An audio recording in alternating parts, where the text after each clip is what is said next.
Hello, everyone. How are we doing today? Oh, I see the numbers jumping up. I'm going to give everyone just a couple seconds to join. Hi, everybody. Welcome to the Base Live Start Leading Summit. Give everyone just a couple seconds to hop on. We have someone from San Francisco, California. Hello, Margie. How are you doing? Welcome. Okay, I'm going to go ahead and get started, guys. Welcome to the Base Live Start Leading Summit. I'm Liz Prue, VP of Marketing here at Base, and I'm going to be your MC for the day. If you're new to Base Live is hosted by Base, the first ever platform built for assistants. At Base, we believe every assistant should have access to a platform built for them, as well as resources. So in our Facebook and YouTube communities, we host these free weekly live events with influencers in the space. And the Base Live Start Leading Summit is a jam-packed all-day event celebration. So we're super excited to bring you our first Base Live Summit. If you were at our Empower 2020 Summit last October, it's similar to that, but we're sticking to the Base Live format, which keeps it super, super casual. We are doing this for you guys. It's meant to have fun. And before we kick off with our 9 a.m. session, I have our lovely guests waiting in the wings here. I'll introduce them here in a second. I wanted to walk through a couple of housekeeping items for the day.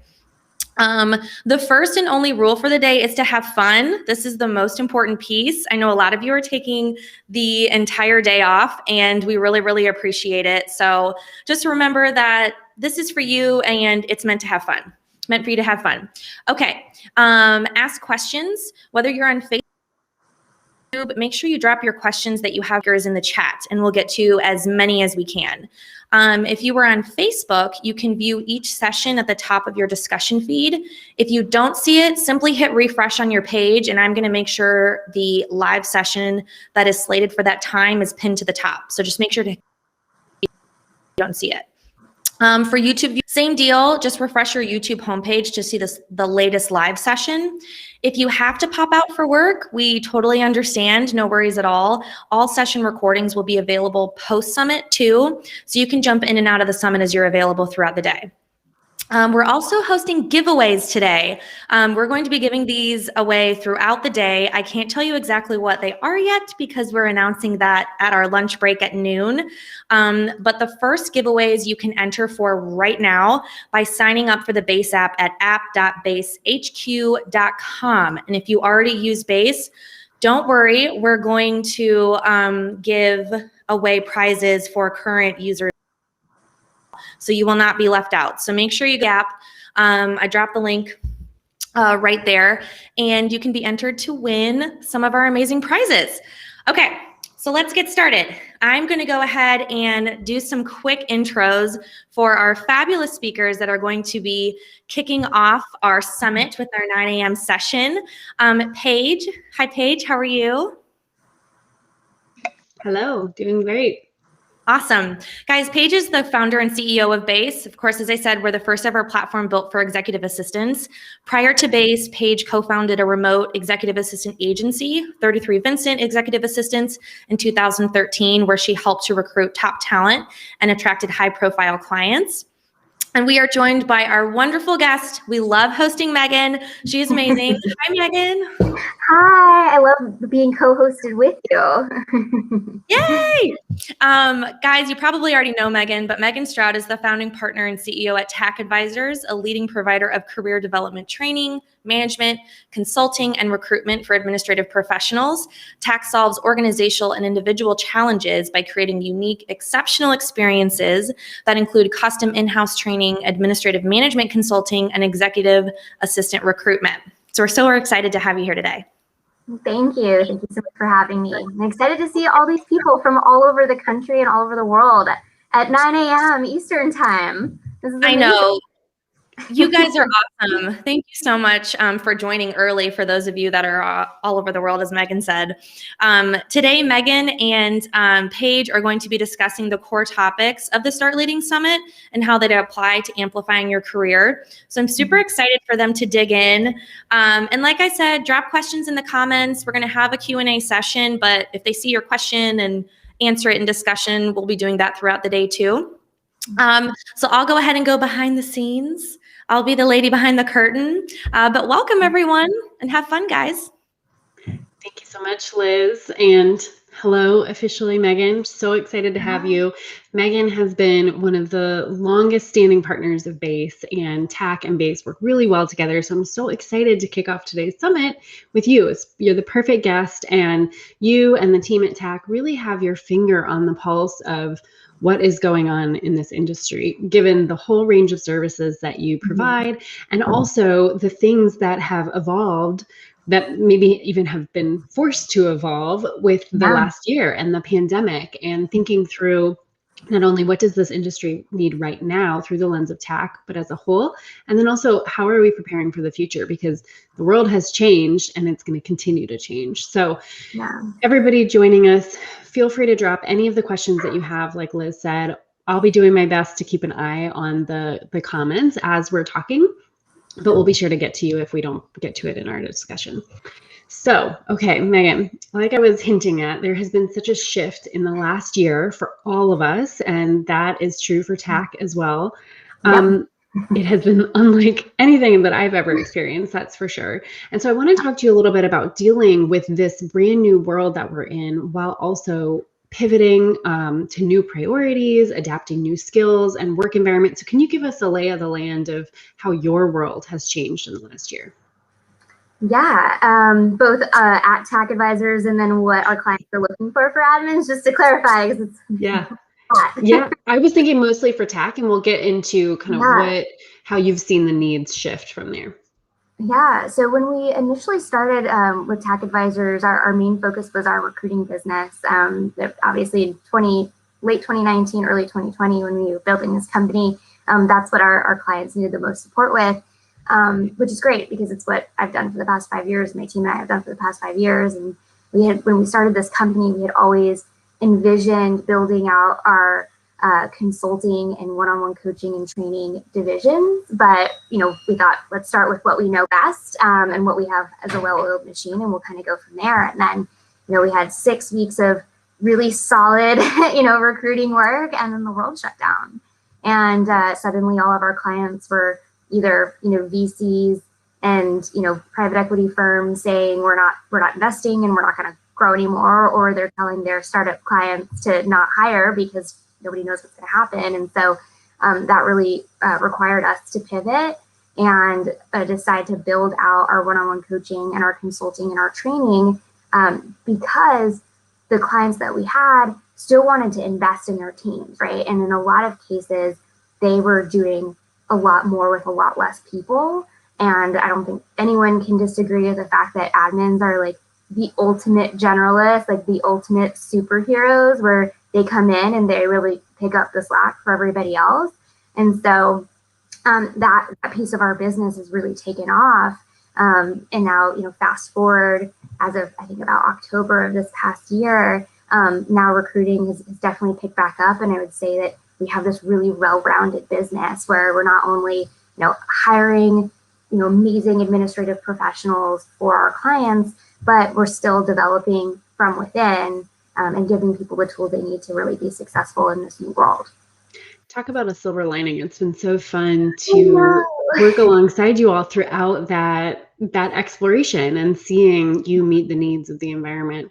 So now can we talk a little bit about kind of before and after of the different needs that you see, not only of like the services that you're providing, but more so like what are the needs of the organizations that you're supporting? And are you looking for different assistance than you were pre-pandemic? Yeah, it's interesting because going into the pandemic, I thought that this role was going to look very different. I thought that companies were going to want to start outsourcing this position, potentially, and, make the EA role a lot more siloed, and just have the core like calendar, travel expenses be part of the position. And the opposite has happened, which has been like the most incredible and beautiful thing, because that's what gets me excited. Like I love, a perfectly organized calendar, and like I think really awesome travel logistics are amazing. I love to travel and whatever, but really seeing the executives that we work with and the EAs that we work with lean into what has happened and take on all of these new responsibilities and really kind of grow this role and expand what I think anyone ever thought this position could be, has been one of the most amazing things that are seen. I mean, we plan on probably talking about this in a little bit, but we have EAs now that are leading OKRs in their organization. We have EAs who are managing the investor relations process and preparing their companies for IPOs. We have, EAs who are taking on more personal tasks because, there's no barrier anymore between work and personal life. Like, you are working from home and your executives have their kids like running through the back of their Zoom screens, and so there's just like all of the responsibilities now that administrative professionals are taking on, and it's been a really cool thing to see. Yeah, I've talked with so many executives too who really learned the hard way the value that their assistant provided for them, and it really helped to elevate the role in people's minds. Like, gosh, this role is crucial. So, given all of these things that we've seen, can you share a little bit about the best practices that you see right now for assistants that really define success in the role? Yeah, I think a lot of the skills that were important from the start are just amplified now. So think back to this ability to be super proactive. I think every executive that I've ever talked to said that the best EA they've ever had always thought like multiple steps ahead of them. But it's even more so now of you're thinking about things that are typically like outside of the scope of your role, and you're being proactive in that way and picking up tasks and responsibilities that are out of the ordinary. I think this ability to thrive in ambiguity is another skill. I mean, we've been living in a year now. Has it been a year? Yeah, it's been a year of there isn't a textbook. I think back to like the Parks and Rec episode where it's the disaster plan. Do you know what I'm talking about? No, I didn't watch that show. You haven't watched that? Has anybody else watching us watch that show? And you know what I'm sure. She has like a binder and it's like these like mock disaster plans. Okay, yeah, it's a great episode. Like, Leslie Knope would be the only person who would have known what to do in this pandemic. Everybody else, though, were just like flying by the seat of our pants. But loving that, right? Of this is your opportunity to be super creative and think outside of the box and create new processes and procedures and new ways of communicating. Like, this is your opportunity to write the playbook for this role, which I think is awesome. And then I think the other big piece is communication, and this goes to like every facet of doing the EA role, even like the core responsibilities. It's part of why like I love Base, right? And I've been a advocate of your platform from the start, because I think you guys have really reinvented the way that EAs can communicate with their execs, or at least if not reinvent it, just make it so much easier. Right. Because the written word is so important right now. You're not sitting next to them feeling their energy, right? I mean, for the most part, some people are back in the office, but a lot of people, like, they're not like reading body language. They're not able to walk by the office and like give the eyes or like the 2-minute warning, right? Like, those things are gone. And so, coming up with these creative ways of using technology like Base or using technology like Slack to really fill in that void of communication, I think is super key right now. Yeah, I think we've had to redefine, and this is a perfect segue to the next question I wanted to ask you. We've had to redefine the flow of information. And in a remote setting, because you've worked remote for so long, but in a remote setting, you have to be so intentional with that flow of information, and context sharing can feel like an extra step. For those of you who've come to our Base Live events in the past, we've talked a lot about this too. And so we happened to work remotely before all of this. And so it just happened that as we were building Base, we wanted it to be really good in a remote setting. So we kind of lucked out when all of a sudden everybody was remote. We're like, hey, this works really well for this setting. But in addition to communication, what other skills have you been really honing in on that are essential now because of this last year, or which skills have become more important, like communication? Yeah.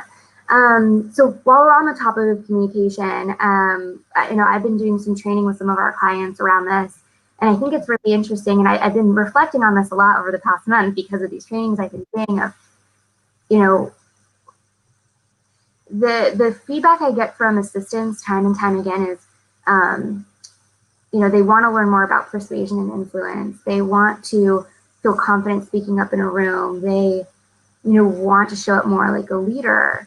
And I'm like, why has this not been something that's been talked about for admins? And why is it that there isn't like a book of best practices or training in this area? Because if you think about it, like, I'm not sure if you went through sales training, Paige, but like my background, I worked in sales, right? And so every company that has sales leaders or even like sales reps, right? They go through extensive sales training on persuasion and influence and different communication styles. And I'm like, well, those are exactly the same skills that admins do, right? And so that's something that we've been doing in our trainings. I've been layering in all this knowledge I've had over the years of, going through sales training and going through hospitality training to teach admins these. It's the same thing. It's right. The talk track is slightly different. The questions you're asking are slightly different, but you're still asking questions, right? And it's a different form of sales in many ways.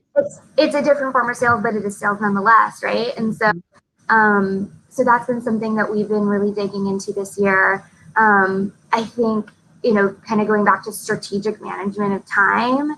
I think the EA role always has been about, your most important job is to protect your executive's time, right? Like you need to either create more time in their day or make sure that the meetings that they're in really are mission critical, right? And so, going back to the pandemic has changed like what executives are doing, right? Like I'm sure when they walked into 2020, like their OKRs were one thing, and 6 weeks in, everything has shifted, right? And so, have you been recalibrating with your executives throughout this process to make sure that the meetings they're in really are the meetings they should be in? Are they aligned with their goals? How often are you checking this? I was talking to an admin yesterday, and she was doing every 2 weeks analyzing, like pulling data from her executive's calendar and analyzing it against their goals, because they would do these 2-week sprints, right? And so it's like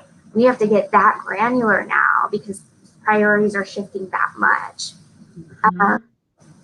And then I think being proactive is the last piece. I think I had mentioned before that what's been really cool is that because EAs have really stepped into this new position of taking on more and being like, EA++, right? The chiefs of staff, strategic business partners, they've had an opportunity to take on more projects.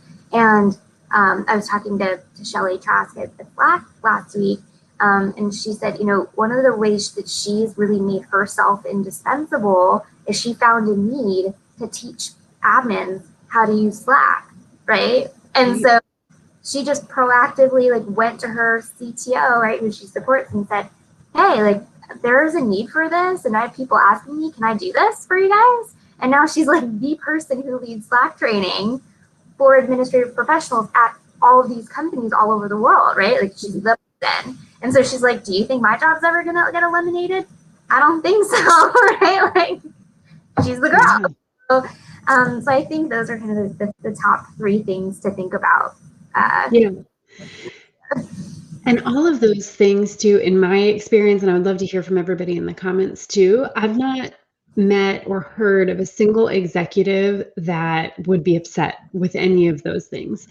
Going outside the scope of your work, maybe it's not always the right time or place for that, but the effort and the proactivity and the thoughtfulness behind it is always, always, always appreciated. And so I know we've talked a little bit to the audience. I know we've talked a little bit about how Tack does this training, but their content is outstanding. So if any of this is interesting to any of you, I highly recommend you reach out. They can do it individual for your organization. It's really, really great. We're just such big fans of this, of ongoing learning, and there aren't a ton of resources out there for us. So let's pivot a little bit and talk about the assistant career path and talk about how can we really take hold of our professional development. So we know that oftentimes, especially in I guess small to mid-sized organizations, the assistant career path is not always super clearly defined. But despite that, there are so many ways. Shelly's example is a perfect one, even though they're a pretty big company, of leveling up and excelling and adding more responsibilities. You already mentioned taking on tasks beyond the scope of your work. And this may be a perfect time to talk about something that you guys are really pioneering of hire for attitude, train for skill. So can you tell us all a little bit about that and then what you've learned from that process? Yeah, so this is something that we kicked off right at the beginning of COVID. As I said before, clients either wanted to stop hiring altogether or their budgets drastically changed. And so we had one client that we were working with who, definitely needed an administrative professional with their first hire. They were very early stage. I think they just gotten their Series A and needed somebody, but they really valued like attitude and EQ over the technical skills of the role. Our fear, right, in doing that was, there are definitely some like core skills that executive assistants need to have to be successful in the role, and everything else, like, usually EAs have a very high EQ and they can figure it out. I think back to when I was an admin and I took on the position and I never received a job description. I was like offered this job and I'm like, yeah, sure. Like I want to learn about sales and I'll be a sales admin. I literally never got a JD. I had no idea what the scope of my role was. I just showed up on the first day and I'm like, okay, who needs help? Let's figure this out, right? And I think that probably happens more often than not in a lot of positions. So with that being said, what we came up with when we were talking to this executive is, all right, well, what if we hire somebody for you who has very little administrative experience? I think we ended up placing Mallory, and she has maybe like 6 months of admin experience before she got laid off, right? And that was a very common thing that happened at the beginning of COVID. These, last one in, first one out, and that's what happened. And we're like, but she has the skills, she has the drive, what we can make her a great EA. And so we combined this package of we'll do, hiring for you, but then also we're going to create an onboarding and 90-day training package that includes Base as one of the tools that you use. And so you get onboarded to Base, you get a year subscription. It also includes a very lengthy checklist, which Paige, you've seen, you've helped kind of collaborate on, which I'm very thankful for, as a second pair of eyes, of all the things you should be doing kind of in the first 90 days to make sure you're set up for success. We send over the Leader Assistant book, and that's part of the training from Jeremy Burrows is talking later today, because he has so many great tips and tricks in that book that it's just like EA 101. It's so great. And then we also pair you with one of our executive coaches, our admin coaches, that you meet once a week for an hour. You have that time to go through your priority list for your job, and they're like the ultimate resource for you. And so I remember when Mallory was going through, just started the role in the pandemic, and the executive's like, well, we're going to have to create a return to work plan. What does that look like? And Al Hussein was coaching her, my business partner, and luckily he sat in all these HR conversations with like the HR leads at Google and Facebook. And he's like, well, let me just tell you the best practices we've come up with, right? And so he's like, let's just build a playbook for this. And so that's been something that's really, really cool about this program is that you don't have to go it alone. And I think that was one of the things that Mallory had shared, and we have in our case study on our website, is that, I never felt alone in this process. I always felt resourced because I had this support that would not otherwise have been available for me, which is pretty great. Yes, and this is so much of what we set out to do at Base too, and I think why we work so well together is so many of us in our roles had to recreate the wheel on our own, and we felt like we were on this island, and that still persists so frequently all over the world. And so if we can start to just make it easier to share, make it easier to say, here's what excellence looks like, here's how to attain it yourself, here's how to continue to grow and learn and expand in your own role, but also your responsibilities. I think we're also going to start seeing more people really realize what an awesome career this is, and it's such a crucial role within an organization. The question came up the other day in conversation of just imagine for a moment what would happen to the world if all of a sudden there were no admins. It's a really, really terrifying thought of the true backbone that this role is in basically every single org. organization and is successful. So it's and even some of the not so successful ones too. They're probably holding it together. Though I love that. I want to talk a little bit about, for those of us who have been in this role for a while, I think that can sometimes be even trickier to figure out when and how to focus on professional development. Where do I really focus, and how to advocate for that for yourself? Yeah. So it's a loaded question. Yeah.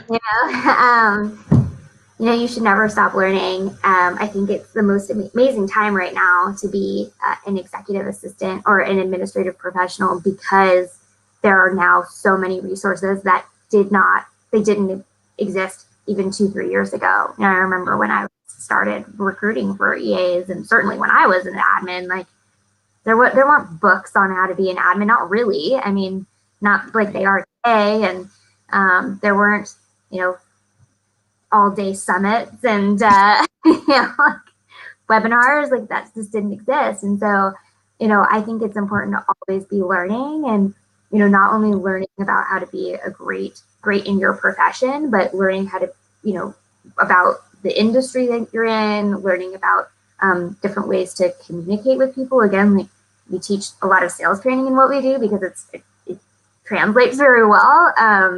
And so I think anytime you can get your hands on a new book or watch a new webinar, that is super important. And then, I think that the next question is, well, at what point do you take it the next step and decide, all right, maybe I need to invest some money into one-on-one coaching or training or group coaching. And I think that, I was sitting through and thinking about this the other day, and I'm thinking for myself, right? Like I'm now in the process of getting an executive coach because I feel like I've absorbed as much as I can on my own. Like I'm pretty resourceful, and I'm definitely somebody who like will try things out, which I think is very common for most assistants, right? Like I'm going to try everything I can first before I ask for help. And I think that that's, like for the most part, a good method for doing it, right?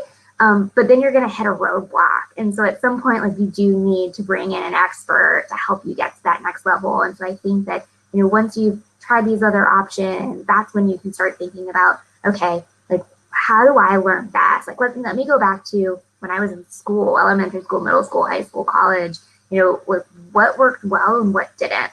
I personally was a terrible homeschooler. Couldn't take online courses. Like I'm not a good self-studier. I'm terrible at it. So I was always like, I need to be in a classroom. I need to be interacting with my teacher. I need to be like asking live questions. That's just how I work, right? And so for me, having an executive coach or working in like a group coaching setting where I can actively interact with peers and ask those questions, is something that works really well. And so that would be one thing I would ask or encourage people of like, well, how do you learn best? And then, if studying on your own is not like great for you, maybe that makes sense for you to start, doing something else. And then, I think the other thing is, bringing in a coach or doing some type of group coaching that's really specialized in something that you want to learn. We have more and more executives who want their EAs to run OKRs for their organization. And so bringing in a coach, we have a coach, Tim, that you've had on your, I think the last summit, or he's been on some of your stuff, but He's been on your Base Live, yeah. Yeah. And so we've built packages with him, Tim is wonderful. He's so great to teach OKRs and like lead OKRs in an organization, because like you and I, he 100% agrees that should be owned by the admins. Like they're this sort of tent pole for leadership in an organization, right? And so, things like that. Or again, like we have a client right now that's going through the, planning to go public. And so they don't have a head of IR in their company. So they're like, can you train REA to manage the investor relations process? We're like, yeah, we have a coach who's done IR. And so having them teach that. And so again, that's so like outside of the traditional scope of the admin position. And there really is some specialization into those skills. And so those are things I think are worth then bringing in somebody who's an expert in the field to really help you. Yes, absolutely. So I'm seeing a bunch of questions in here, and I want to get on one really quickly. Someone asked, what are OKRs? And those are objectives and key results. Really, it's a way of tracking the goals that your organization has. OKRs are run on a quarterly basis, typically, but there are lots of other frameworks that can be used for this. MIT's Most Important Things is another one. We use OKRs internally. I know that Tack does as well. We've worked closely with Tim, who's a consultant and coach along these lines. And really what we're getting at when we're talking about OKRs is trying to find a common language that admins can use to really align themselves with the overall goals and objectives of their organizations. Talk about making your role indispensable.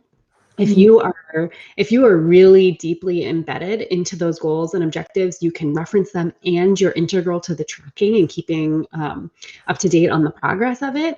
That is going to really tie you into the very function of the organization and to its success. So that's a little bit of the backstory of what we're getting at there. And then someone, I can't see the name, but it just says Facebook user, asked about some of the programs that we really recommend.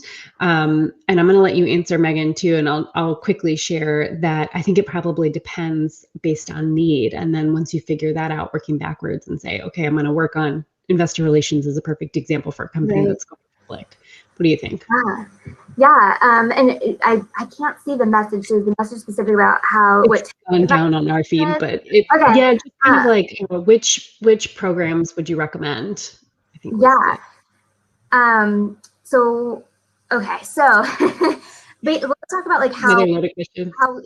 Is another loaded question. I think it's important to talk about first, like identifying what you need, like you said, in support. And so anybody who's interested in going through one-on-one coaching or even training with us, we have them do like an intake. And it's a combination of filling out a Google form that we have that has a handful of self-reflection questions of what it is that you want to learn. Or if you're a client of ours, we're looking at in-house training.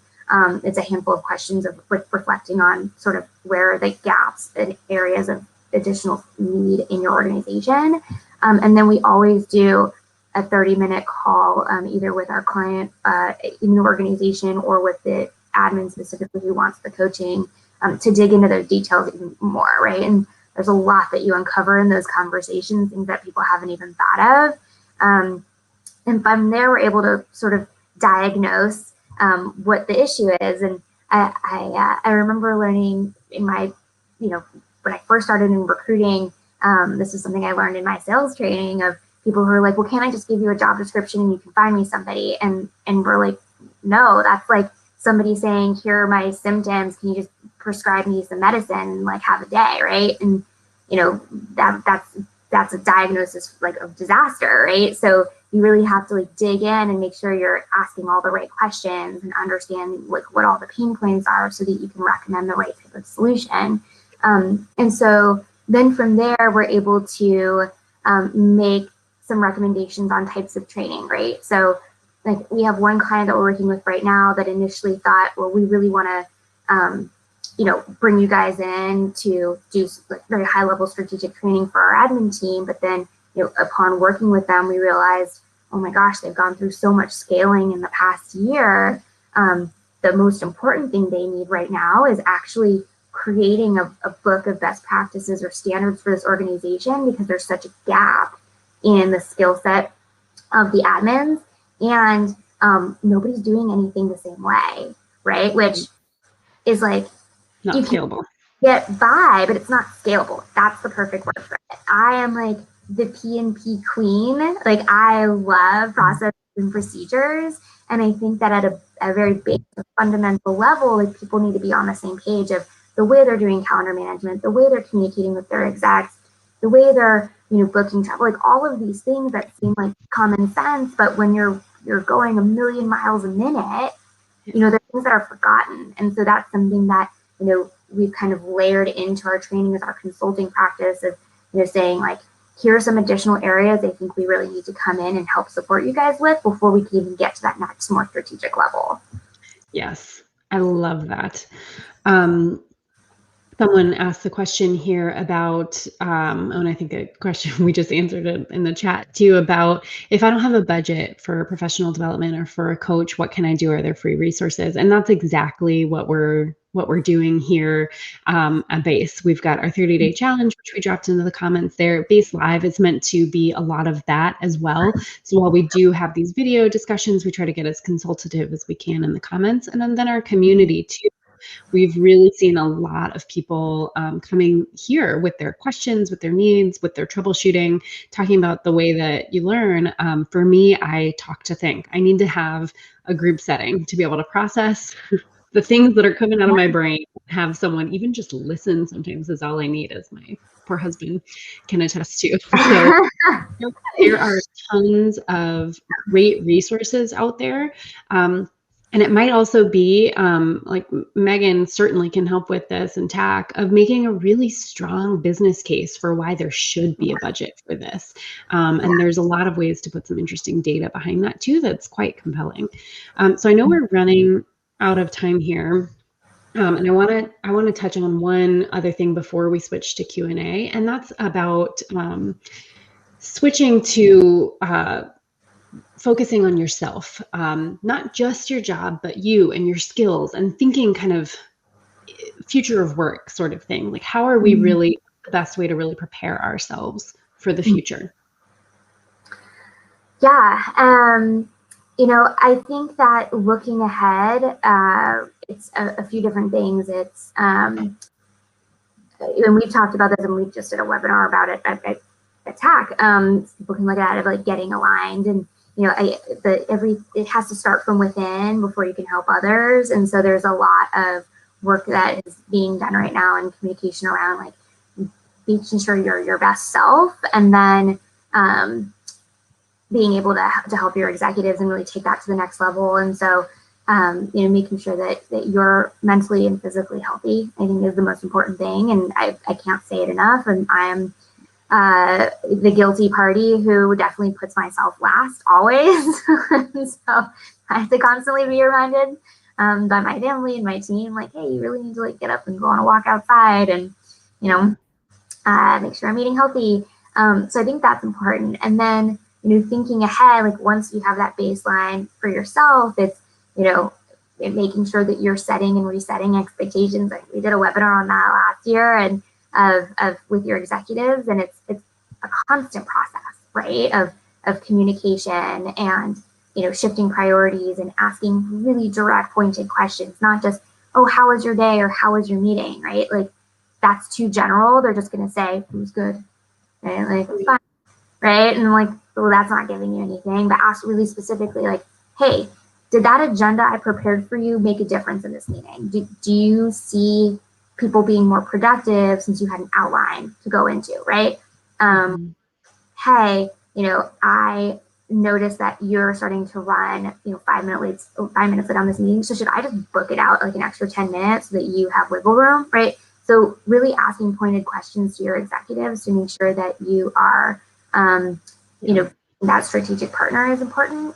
And then, there's so much training and development that we talked about, and stuff at like a nominal price. Some of training at Tack is expensive, and I totally get that. But I mean, you have Base as your freemium package, and then even your version is nominal considering everything that you get. And like talk about like templates and a book of best practice, right? Like you have your decision stream and you have your digest, and it's like literally there, and all you have to, you don't even have to think about it. You like just like plug everything in. Yeah. Remember those like fill in the word things you did as a kid where it was like, I am still an adjective. It's like basically what Base does. So right. And so I think that's another thing, think about is not everything has to be expensive. And so, even like Jeremy Burrow's book, I think it's like $15 on Amazon. Like I started gifting that to EAs that we place. Because it's a great resource, and like it's something that's nominal. So Yeah. Yeah. Our 30-day challenge is meant to be this free kind of crash course too. And you touched on it already of those really insightful questions. That's one of the key tenets of the 30-day challenge, which there's really only 3 things. Send a daily digest, send 1 weekly decision stream question that asks really high level goals, which we recommend something along the lines of, how'd you progress on your goals this week, and what will winning feel like next week? And so it really forces the exec to sit down and think about it. And then the third piece of it, which is a little bit more subtle, is like, talk about it. Was this digest helpful for you? Is there anything I can tweak? What did you think about this? And I like 100% of the time we're getting positive feedback on people who didn't even think digests were necessary. So I absolutely love that. Okay, so we've only got 2 minutes here. And I see one question come in recommending, or what was the name of the book that you just referenced? I'm thinking it was Jeremy Burns, right? Yeah, so The Leader Assistant. It's fantastic. I love Jeremy. He also, just like Base, worked really closely with my organization. He's a coach in our program, and it's a great book. I mean, it's EA 101, but even more than that, he really digs into some interesting ways to automate your role, to be more strategic. It's great. Yes, absolutely. And we just dropped the link there in the chat too, as well. Okay, so thank you so much, everybody, for joining us today. It's so awesome to see that we've got over 200 people here, almost 250 people joining us for the live session, which is just tremendous. Wow. Early morning.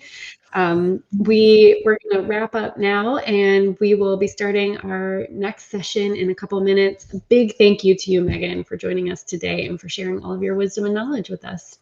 Thank you so much for having me, and thank you to all of those who attended. At 250 people, it's incredible. I'm blown away. I'm so honored. Thank you. Thank you so much. Mutual. Thanks, everybody. Bye. Hey guys, popping in really quick just to say we will be taking breaks in between sessions. At 10 a.m. it is the base demo, so make sure you stick around for that. Also, don't forget to enter our contest. I promise you, our giveaways are amazing. I'm so excited. Just sign up for base to enter, app.basehq.com. If you are already signed up for base, don't worry, we haven't forgotten about you. We will be picking from existing users as well. And Facebook users, the book is Leader Assistant. Jeremy Burrows, I see some of you commenting. I'll drop the link in the chat here. And he's also speaking at 11 a.m. today, so stick around for that. Thanks, guys. Thanks, everybody.